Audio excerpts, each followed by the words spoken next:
Leeds United will sign a free agent according to Daniel Farke. But who, you're probably wondering? Well, that's what we're going to talk about in today's video. Yeah, be patient, relax. Let's get into it.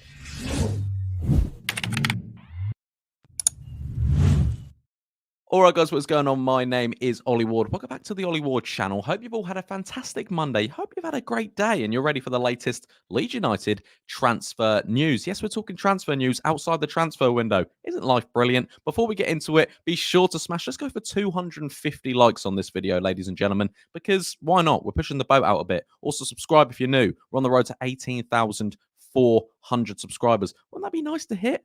So hurry up and subscribe if you're not already. And also get your comments in who you think we're going to sign, which free agent is coming through the door of Ellen Road, and also your early score predictions for Leeds United versus Watford tomorrow night. Without further ado, let's get into it. So today, Daniel Farke has said that Leeds United will sign a free agent by the end of next week, which is a good thing. Obviously, we need cover. Joe Rothwell, Tanaka are turning into Xavi and Busquets at the moment, but we still do need cover with Ampadu out, with Gruev out. And he said a couple of press conferences ago now that he wants a midfielder, a defensive midfielder who can also cover at centre-back. The four names that have been listed is Josuha Guilavogui, Francis Coquelin, Cheikhou Kouyate, and Cristopher Kramer, okay?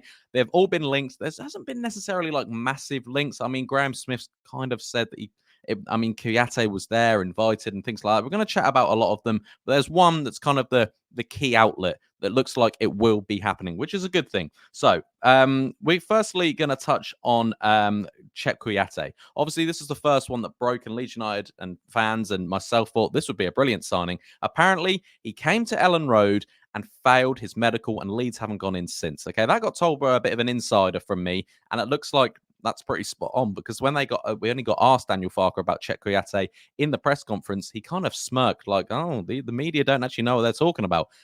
And that's kind of like, it looks like that was going to happen. And I would have really enjoyed having Cheikhou Kouyate. I think he would have been brilliant experience, you know, a 34-year-old Premier League veteran to come to the Championship and help this team get back to the Premier League. Would have been nice. Looks like he came for his medical, failed it, and looks like Leeds haven't gone in since.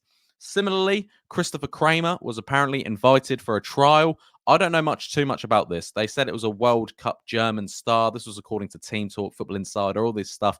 So you take them with a pinch of salt. You really, really do. And then it kind of broke last week, according to The Sun, that Francis Coquelin was invited and was training with Leeds United. Apparently, in the end, them rumours were false. So we're scratching our heads thinking, who is it going to be? Well, after Leeds United beat Sheffield United on Friday night, thought I'd just chuck that in again. Fantastic win, by the way. We're going up. Josuha Guilavogui, the ex-Wolfsburg midfielder, was at the game, invited to Ellen Road, watched Leeds United convincingly beat Sheffield United, and apparently he took a picture with a fan. The fan put on Twitter, he's signing next week. He's already confirmed it. He's been training with Leeds United. Obviously, take this with a pinch of salt. It's one word against the other. But now, sort of the headlines are starting to say, oh, Leeds United are getting Josuha Guilavogui. I keep looking down because I keep pronouncing his name differently every time I try and say it. But yeah, so this one looks like it could be happening. And I, for one, don't know too much about him, but I know he's played over 200 games in the Bundesliga. He's played in Ligue 1 as well. You know, he's played in the French league. And I just think, again, it brings experience. And obviously, if you look where he's played, he's a centre defensive midfielder who can also play centre-back as well. Exactly what Daniel Farke wanted. Cristopher Kramer doesn't really do that. Francis Coquelin has done that. Kouyate does that as well. So I could see why Kouyate was on the list. But it looks like Josuha Guilavogui is the guy that Leeds United want to sign. And he was at Ellen Road. He was at the game. So why wouldn't Leeds United sign him?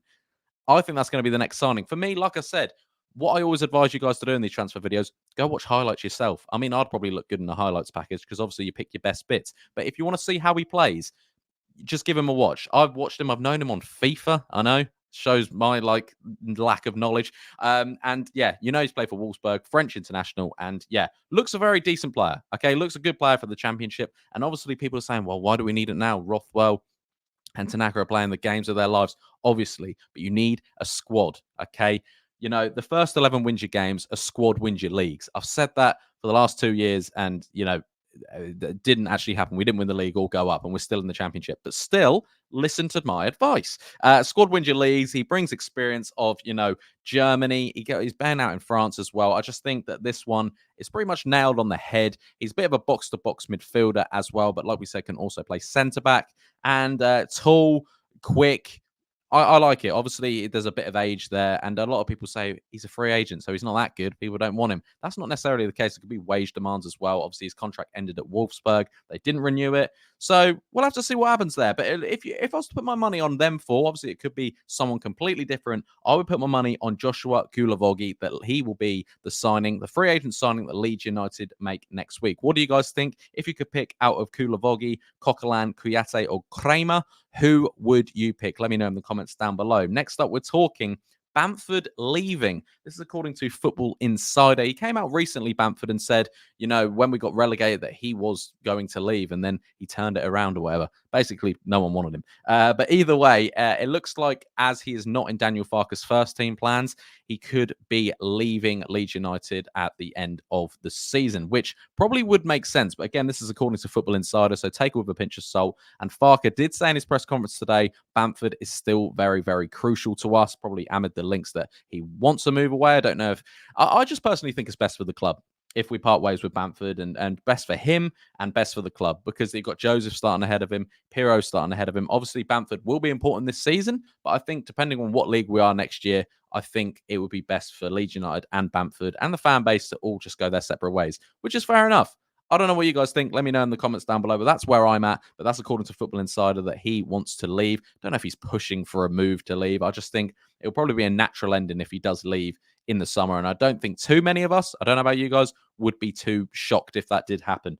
Also, what Daniel Farke said in his press conference is that there's no real new injury news. Obviously, Ampadu's out. Obviously, Gruev is out, and Voba is also out still. Nonto obviously went off his shoulder, holding his shoulder a lot against Sheffield United. But actually, it was just he done a scan, minor bruising. Nonto is free, fit, and available for the game at Watford tomorrow night. For me, I wouldn't change the starting 11. I know, players came on and had very good games, but like the likes of Mateo Joseph, I think you still start Pirro, you still start Aronson, Ramazani, and Nonto. You can't change the midfield, and the back four makes itself. Meslier will not be dropped either. I think you go unchanged, but obviously, because it's such a quick turnaround, you can bring on Mateo Joseph early. You can bring on Bamford. You can bring on Solomon. You bring on Dan James. There's so many options. And this Watford side just got beat 3-0 by Luton, who struggled to buy a win this season. Also, Ogbonna, their centre half, he came off the pitch. Who knows if he will be starting tomorrow night, but that will be a big loss for them if he doesn't start. It's not going to be an easy game for Leeds United. I'm not looking at Watford thinking it's going to be an easy 3 points, but just the way we're playing, I think Leeds United could do it. Under the lights at Ellen Road, what are your score predictions? I'm going for a 2-0 Leeds United. Let me know your thoughts. The match reaction will either be out tomorrow night, or we might do a Wednesday morning. I'll let you guys know. Turn on that notification bell so you never miss a video. I've been Ollie Ward. You guys have been excellent. Smash 250 likes. Subscribe if you're new, and I'll catch you in the next video. Cheery. Oh.